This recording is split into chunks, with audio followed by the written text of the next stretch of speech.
Welcome to Good Morning Hospitality, your one-stop shop for the latest news, noteworthy trends, and thought-provoking discussions across the industry. From hotels and short-term rentals to all things travel and hospitality, you'll find each episode equips you with the information that you need to start your week.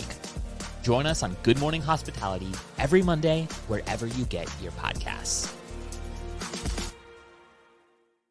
Before Sojo, the space it took to keep products on hand for as many houses as we have was crazy. Sojo eliminates that and allows us to utilize our space a whole lot better. I used to spend hours kitting amenities before we found Sojo. Having the right amenities for every reservation is crucial for the guest experience. Sojo has worked flawlessly so far. It has helped with the team tremendously because everything you need is all in one box. You just pick it up, drop it off, and assemble on site. These are real life testimonials from real life operators who are the decision makers within their company. All you have to do really is connect your calendar, choose your amenities that you want, and leave the rest to their automations. It's pretty simple, it's really easy, and it saves you a ton of time. So get with Sojo using the link in our show notes, or you can go to goodmorninghospitality.com/partners. Then, of course, use our link, and we would love to make sure that you guys are taken care of with our friends at Sojo. So make sure you connect with them today. And of course, like always, we are back to the episode. Good morning. Good morning. Happy Monday. Dang it. You're not even supposed to know that, Jamie. Best day of the week. Yeah, best. I was give you an that's opening for that, Michael. You know, we left it open. No, I'm just mad I can't say Happy Monday. I'll keep saying good morning here for all the listeners. We'll get our own scripts down, and that way we'll never have this happen again. Oh, see, I just kind of like frustrating Michael on Monday morning. It used to be the best day of the week, everybody, but now it's too good. Well, we're gonna have best day of the week. I don't know. Good morning, and then Jamie's new shirt, which is gonna be screaming for data. It's gonna be and Brandy rants. We can't forget a good old Brandy rant T-shirt. Well, So, everybody's got a slogan but you. when there's a will, there's a way, baby. That's all I gotta say. Oh my God. Anyways, good morning. Good to see you guys again. Welcome back, Jamie. We missed you. It feels like a month is a little too long. It felt like 3 months actually from Burma to today. So welcome back to your favorite podcast. I know this is your favorite out of all the shows that you do. Oh, it's definitely my favorite Monday podcast. Favorite Monday podcast? Very diplomatic. Yeah. You should run for office. Very politician of you. Yeah, it has been a while. I've been traveling, spent 2 weeks in Spain, was out for the Vacation World Summit, Antonio's conference, which was unbelievable. So different than any other industry conference. Highly suggest if you haven't gone to it, you go in the future. It's going back to Porto next year. I'm already booking my flights out for Porto. I've never been there. I'm so excited. It's beautiful. So Yeah. I think maybe next year we'll have to pencil that in. Yep, GMH on the road going to Porto. I like took to over think Barcelona. I helped sway Antonio to doing it in Porto the first time around, and then I wasn't able to make it. So I'm gonna have to get out there the second time he's done it. Definitely. But yeah, Yes. I echo those. It's probably my favorite vacation rental conference out there. Love that. And not speaking of conferences, but speaking of fun activities on the weekend, Brandy, how was your Friendsgiving? I saw you were cooking up a storm for like 2 days.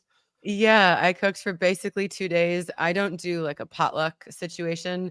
I cook all the food. So I cooked, dinner for like 30 plus people. Jeez. And I planned everything really well. I only had one oven, which is like there's a lot of strategy involved. But it came out really well. I was just very tired. Like I didn't sit down for an entire day. So, but it went well. Lots of good food. Don't trust other people's potlucks. That's the No, I have that's the thing is that people are like, oh, can I bring something? And it's like you send me money and you bring wine, but like if someone shows up with like a Publix pie, it just goes in the trash. Like that is not what we're doing here. Especially Publix. Especially Publix. Listen, I don't want to fight with people about Publix. I already get into enough arguments down here in Miami, but people who know me know my feelings on Publix. Publix is great. My nieces, I was gonna say my nieces would hate that I just said that because they love Publix. They think it's like the best thing since sliced bread. Mhm. All right. Anyways, well, moving on. Jamie's been clamoring to give us some data since our show, I believe last week, on guest favorites in Airbnb's new tag. Jamie, what is the most surprising piece of data that no one knows about guest favorites? So, and one, I'll start with some overall facts, but then I'll get into surprising one. So 31% of listings in the US are guest favorites. So it sort of and mirrors what we saw over and globally. So there's like 7 million active listings on Airbnb. Brian said in the launch about 2 million of those are guest favorites. There's a lot of guest favorites out there. I mean, that kind of seems kind of contrary to my thought of what guest favorites was supposed to be. Mm-hmm. It's a lot of properties. So I looked through all our scrapes and he said it was just about 2 million. We found about 1.6 million with the guest favorite tag. So a lot. Rounded up. Yeah. In the US, it's about 425,000 listings that are guest favorites. So a lot.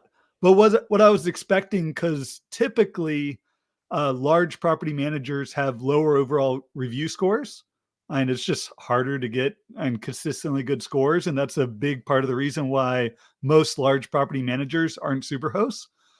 But when we look at the percent between, let's say, people with one unit, so that on average, about 27% of listings are super hosts. And then large property managers, so more than 20 listings, it's still 26%. So large property managers are just as likely as, say, individual hosts, so those with just one listings, to get guest favorite status.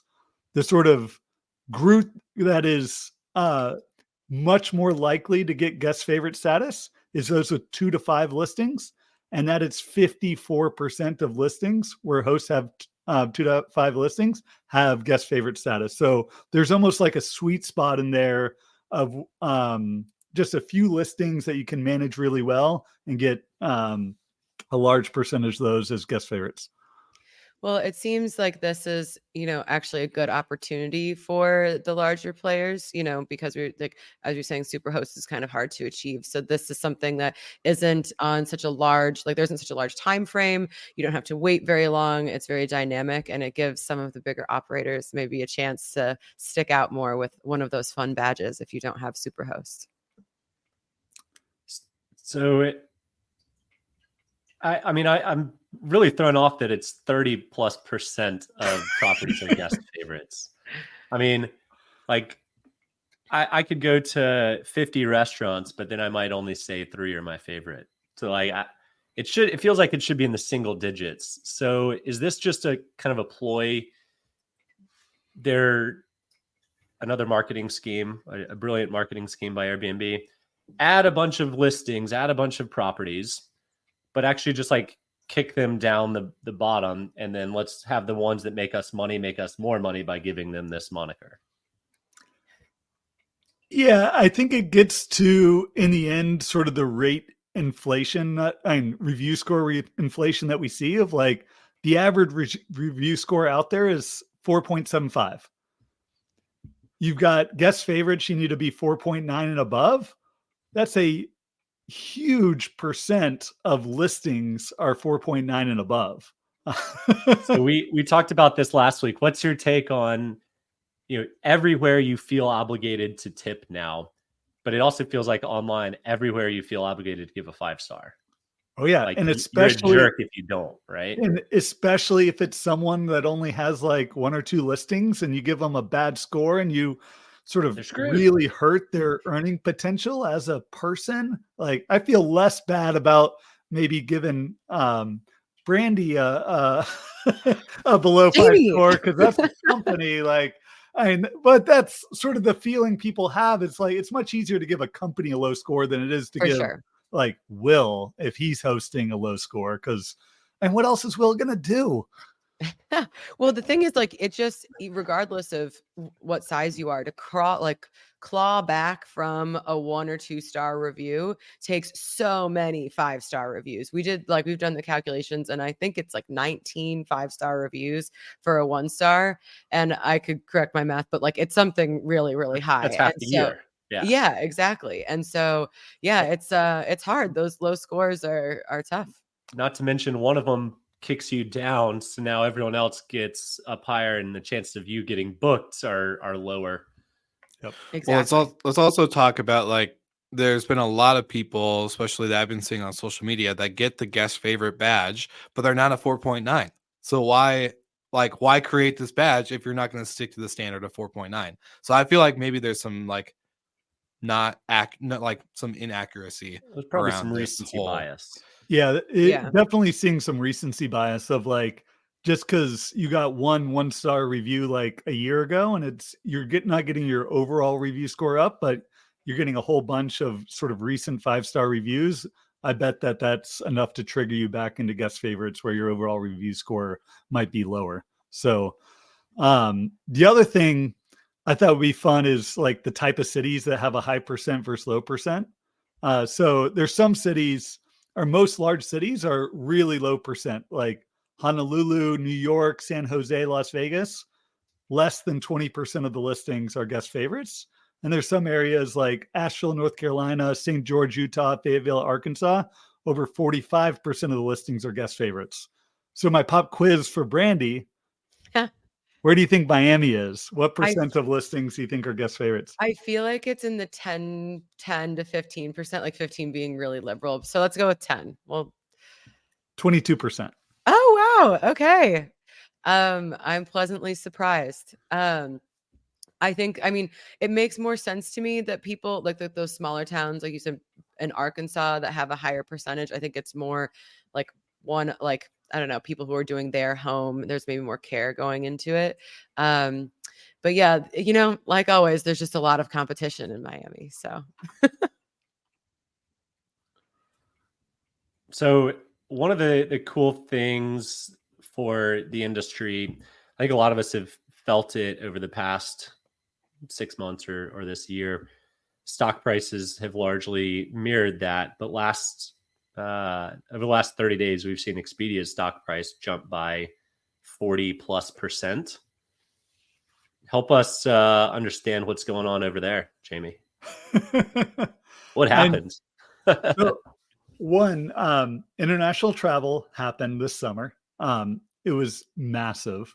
I say what hasn't happened is some great performance for Vrbo.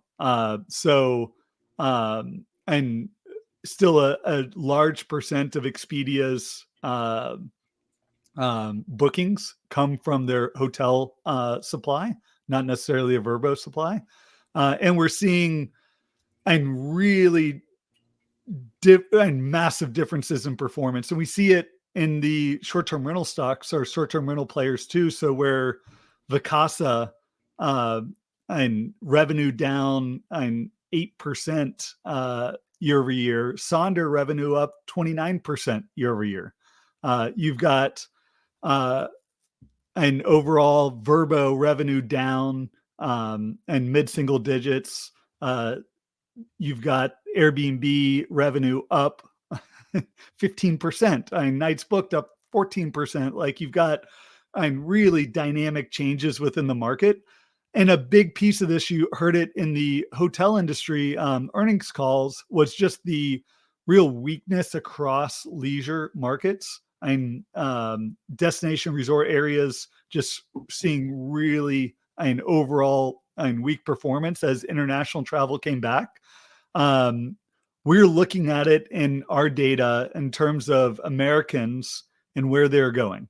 So you've got year over year demand up about 7%, but domestic trips by Americans are only up about 4%, while the number of international trips were up over 16%.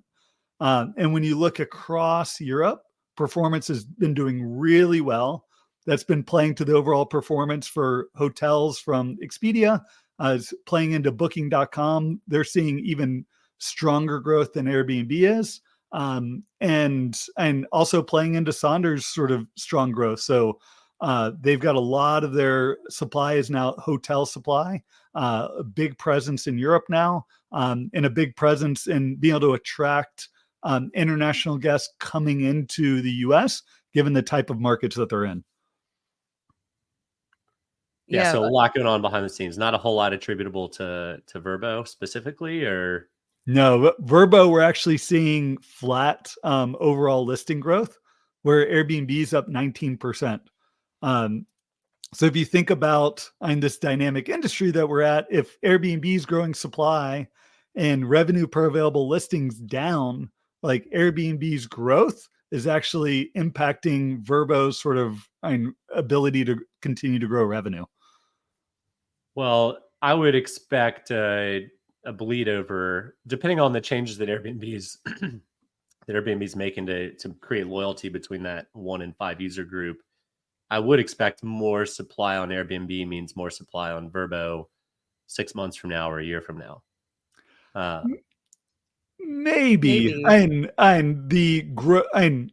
the total number of listings that we're seeing is still highest in terms of new listings is still highest on the 1 to, let's say, 20 host operators, but the fastest growth percentages is happening with the largest operators, and they're the ones growing supply fastest. And while we're still seeing growth on Vrbo in the US, up 2 or 3%, we're actually seeing listing growth or falling listings in Europe. So maybe they're not getting the traction that they would have hoped for. And they've said on their earnings calls, like they've gone through this massive transition on the back end, and they've sort of pulled back on some of the marketing, and they're getting people transitioned, especially now in Europe, over to the new site. And so I expect that this was maybe a pause in growth this summer as they transition over, and that I'm expecting pretty good things from Vrbo going forward, given they've got their new site, they've got their loyalty programs, and they can really lean in over the next 12 months.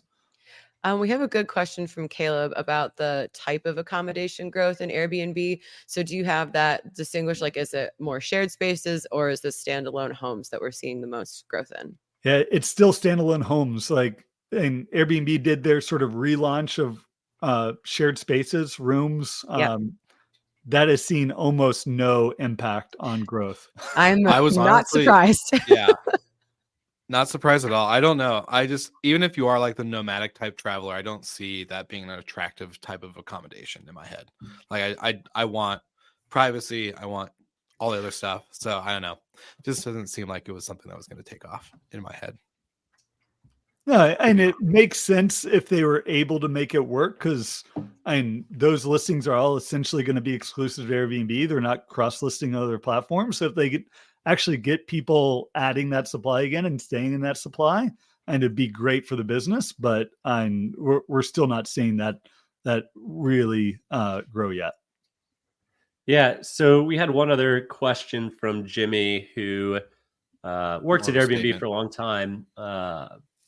And I generally agree with this comment, but hosts needed a win, and introducing a new accolade, a new badge, a new banner creates that loyalty and excitement. And I don't think people have done the math to know that 31% of hosts also got it, but it's still cool and feels good when you have a new badge. And do you think they're going to trim that up, or do you think they're going to kind of keep it in that 25 to 33% range? I don't know, Michael, we all grew up in this around the same time. Like, we were the generation where everyone gets a trophy, right? And I see that continuing. Like, Brian grew up there too. Everyone gets a trophy. You're all doing well. Like, Well, I would say the other side of that is that Airbnb, not everybody is getting a trophy, because they are suspending listings. They are really trying to cull the bottom portion of their listings, and that criteria spans, like many, many months. That's not just recent, kind of like it seemed like guest favorites is. The kind of the stick component of Airbnb encompasses many months, many reviews, all of that kind of thing. So I do, I mean, a lot of people are getting a trophy, but there's behind the scenes, they're also, suspending people. So that's, there's two sides to the coin. So Lovely. Jamie, go ahead, Michael. Will. Nope. All right, I got it. So Jamie, you've been on stage a lot over the past month or two. One of the questions that I'm curious on is some of the more near-term trends from all the major platforms, Booking included. I think we've stopped talking about Booking a whole lot in the industry in the US, but I know there's still a force in Europe. What are some of the trends that you see on occupancy rates and ADRs on Vrbo, Airbnb, and Booking? Yeah, and is a great story for Europe this summer. And it's, I would say, like maybe year and a half behind the US in terms of recovery. And they're now on a trailing 12-month basis, fully recovered in terms of demand. ADR growth is looking really good, sort of mid-single digits. So they're able to absorb the inflation of costs and they're still growing revenue per available listing. And supply growth is heating up though. So where the US is and supply growth is decelerating and it's still accelerating in Europe, which is putting some pressure in certain markets, certain countries in terms of can occupancies continue to grow, and where we saw occupancies grow on the shoulder season in Europe. And that was anecdotally what I heard from every single property manager is that the summer's not ending. It's like, we're coming into October and November and like, we're still booked solid. The streets are still packed. Like what is happening? And where I heard that a lot too. It's like, we tried to go in the off season and it was October and it looked like the middle of August. I think that's the trick is that everybody's like, oh, the trick is to go in the shoulder months. And then now you just have the shoulder months keep getting pushed, which is great for anyone who makes money off of it. Yeah. And when you look at the data in Europe, it's like everything was always so concentrated to just July and August. Like if there was any ability to spread demand and longer and start the season earlier, spread it longer into the fall. And that's going to create an investability in short-term rentals in Europe that is so much greater than it was pre-pandemic. Because before it was just so much isolated, just those 2 months. They had to push rates really high during those months to sort of make it worth it. But if you can get a much longer season, that makes the whole investment thesis into European short-term rentals sort of change for the better. Yeah. And I think that's, if you think about the traditional like European vacation timeframe, and it always has been so concentrated, but the world is changing. The way people work is changing. Not everybody is just going on vacation in August, except all of the French. So there's some more flexibility with your vacation time. Yeah. So last week, my wife and I went to Granada and Sevilla in southern Spain. In Granada, it was cold. Like it was 50s during the day. It was 30s at night, and it was packed. And the Alhambra, we saw to get our tickets like months in advance. Like we could not believe how busy it was. Thinking November was going to be a slow month. Yeah. Well, Will, this weekend or this past week, you kind of got to dive into more local politics and regulations at the Colorado Good Neighbor Summit. So kind of what were some of your takeaways from that? Yeah, I'll say it's good to attend these. I like Colorado for the amount of localized events that we have here, which is really cool to see the community come together. Shout out to Dana Lubner and the Mile High hosts who all put this on together. It's 5th annual summit they've done, so it's been really good to see the growth there. I will say it was interesting because right out the gate, everyone it's a mix. Obviously, there's not as many big property managers. There's a lot of like primary home hosts who are, whether it's they're renting out the basement suite or they're doing some kind of mixed type of inventory there. But right out the gate, a Vrbo rep and an Airbnb rep were the first speakers together. and they jumped in on this new Colorado bill. I think it's called Bill C.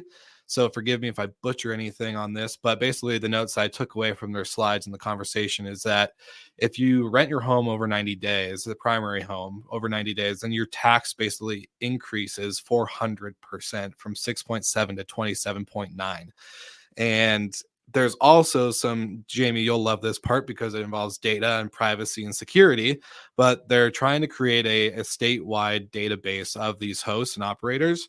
And there's a lot of concern from both the platform side, but also the host and operator side of the security and privacy of that data and that information, kind of how it's being used and how public it's going to be and all this other stuff. So it was a pretty interesting conversation. And I do got to say, like, I know sometimes we go down these, platform rants, whether it's a Brandy rant or a different type of rant. But, to hear what these reps at Vrbo and Airbnb were doing, they were at the Capitol until like midnight the night before. They were there at 5 a.m. or 6 a.m. before the summit. And then right after their session, they went right back to the Capitol as there was a session currently in progress. So like, it's nice to see that they are really stepping in that way. And the information that they brought really helped, I think, the local community jump in and like actually want to be proactive on attending, these Capitol sessions that are open to the public and showing our voice. We did have a really good attendance. Dana shared about 40 people showed up in these t-shirts that were showcasing like their advocacy and their voice for short-term rentals, versus the opposing side was like 8 people, and they were all political figures and legislators and people that have no real impact, or at least no real impact in the real operations or community of short-term rentals. So we definitely showed up, which is nice, and I hope to participate in the next one as sessions kick off, I think right in the beginning of January next year. Yeah, sorry, that was a lot to throw at you guys, but there you no, go. I think that's great. I think sometimes can feel a little intimidating or even futile to get involved in politics in general. But these are kind of the ways that you can actually make a difference in your own business, in your own community. So I think it's great that you're getting more involved with that. And for the sake of all of us that really love to go skiing in Colorado, I really hope that sensible laws are passed, because we need those big houses. I was also going to say, not to make a controversial comment, but for all the Steve Milos out there, you don't just have to donate to advocacy to actually participate in advocacy. So you can show up and do other things that don't just involve funding to things that you don't know where the money's going. Just FYI. So go ahead, Michael. Yeah. So not going to follow that one up, but I'm very fascinated from a macro level. Of course, if this is going on in your neighborhood, you feel it in a totally different way. But when a law passed in San Diego a number of years ago banning it, the average house price dropped in the city by like 20%. It was a crazy, crazy number. And then they quickly reversed that about 90 days later. So sometimes it takes a desperate measure for the local government to wake up. Yeah. I hope it doesn't have to come to that point, but sometimes that's kind of the step that has to happen for them to actually understand, because they're politicians. They don't know anything about hospitality. They just look at facts and figures that their lobbyists give them, and that says, this is bad. Make them stay in my Hilton hotel, not my short-term rental, right? Exactly. I'll donate to your campaign. Vote this way, right? That's how we all know politics works. But if they're going to get voted out because the average home price in their community is going to drop by 25%, they're not going to be in politics for very long. So they might actually wake up to it. So, and then it's very important the Jamie Lanes of the world provide the good, strong data for the industry. Data is important. I know we were providing data to help the fight, and always happy to continue to do it, because in a lot of ways, and if they don't know the impact of the laws that they're enacting, and you've got to show it through data. Data, and also a big theme at the Vacation World Summit was around telling stories around the industry, and how stories really make the impact especially with politicians and not just data. So using data to maybe craft the story, but you've got to and bring a story to the fight because data is not going to do it alone. Yeah, you have to Yeah, that engage was the emotions okay. and the empathy and like, convince people like why your story has legitimacy with the data, but then, convince them emotionally that they should change their minds. Yeah, I was gonna say the cool thing, Jamie Sane on the Airbnb or not Airbnb, AirDNA team got to give a presentation, and that really helped because data backing the story. And so I pulled some data from the show. One of our top, cities and states for the listeners of Good Morning Hospitality is Denver, Colorado. So if you are a host or an operator, Dana Lubner from Mile High Hosts, Rent Responsibly, all this stuff. They are doing a project that helps share the voice. So if you are a host, basically recording a video of what this tax increase would do to you and your business and the ability to build a legacy, whether it's through, building this like extra stream of income so you and your family can spend more time together or whatever it is. So there's a whole bunch of stuff that they'll have on the website there. And that's going to be my call to action for our listeners that are in Colorado. Let your voice be heard. We have a platform here, so I'm happy to also do more and participate in the local events in order to make sure that we get this thing on the right side. So that's my big nugget of walk away from the weekend. Wonderful. Well, great episode today as always. And before we head out for the rest of our week, we just want to thank our sponsors at TravelNet Solutions. If you're looking for marketing solutions or a new PMS, check out their link in our show notes. Of course. And of course, happy holidays, you guys. Happy Thanksgiving. Yeah. Even though you got to celebrate a little early. Brandy. Yeah. And since I'm not going to be on for another month, I'll shout out the two areas I'm speaking next. Darm on Nashville. And then I'll be on the Book Direct Virtual Summit, Mark Simpson's sort of virtual conference at the end of November. Love it. We'll put those links in the show notes as well. Michael, anything fun for you and the fam for Thanksgiving? Just a lot of cooking, a lot of eating, hopefully. That's the plan. We'll see how it shakes out. That's the way to do it. Awesome. Well, thank you to all of our listeners, to our live viewers, to Jimmy, to Caleb, to Terry White. You guys are amazing. Thanks for tuning in. We are excited to see you again next week. And if you haven't already, I've noticed we don't get a lot of reviews on Apple or Spotify, and there's a lot of listeners. So if you guys want to give us a review saying that you like the show, go to those platforms, whatever one you listen to, leave it a nice 5-star. And the first 10 people that do it, I'm going to pay for your coffee out of pocket, right from me. So 10 people, you're going to get free coffee if you do it. So send a screenshot, do an email. And like we talked about early in the show, it has to be 5-star because yeah, it has to be 5. Exactly. If I see a 1-star come in, I'm taking you owe me a coffee and a beer. Just kidding. All right. Well, thank you guys for tuning in. Great to see your beautiful faces this morning, all three of you, and we'll see you all again next week.